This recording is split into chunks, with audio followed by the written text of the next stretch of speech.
Održan je turnir u odbojci u kategoriji pionira koji je podržan od grada Požarevaca sa tendencijom da postane tradicionalni turnir. U ovogodišnjem odbojkaškom nadmetanju prva 3 mesta su pripala Beogradu, Velikom Gradištu i Požarevcu. Odbojkaški klub Mladi radnik Požarevac pioniri odneli su pobedu u polufinalnom meču u kome su se nadigravali sa odbojkaškim klubom AS iz Beograda.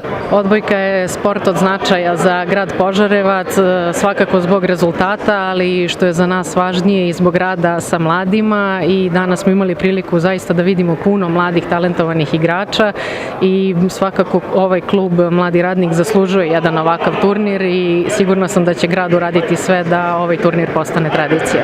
Pre svega bi se zahvalio gradskoj upravi, gradu Požarevcu, zajedno koje je pomogao da se organizuje ovaj turnir povodom oslobođenja grada Požarevca. Također bi se zahvalio odbojkaškom klubu Mladi radnik i upravi kluba što je omogućila da ova deca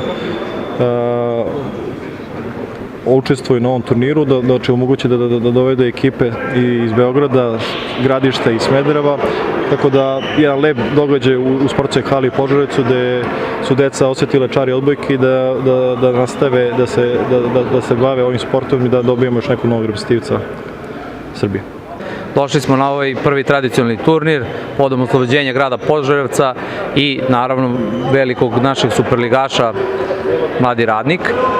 I nadam se da će u budućnosti ovaj turnir zaživjeti na još većem nivou i zahvaljujem se ovom prilikom odbojkaškom klubu Mladi radnik što nas je pozvao i našim prijateljima i celoj upravi i nadam se da ćemo sledeće godine imati više sreće u finalu. Šta je nedostajalo za pobedu? Pa, znate kako, to su deca, trema malo, bilo je malo grešaka na servisu, iz dobijenog seta izgubiš i onda posle psihološki pad, klasika za taj uzrast.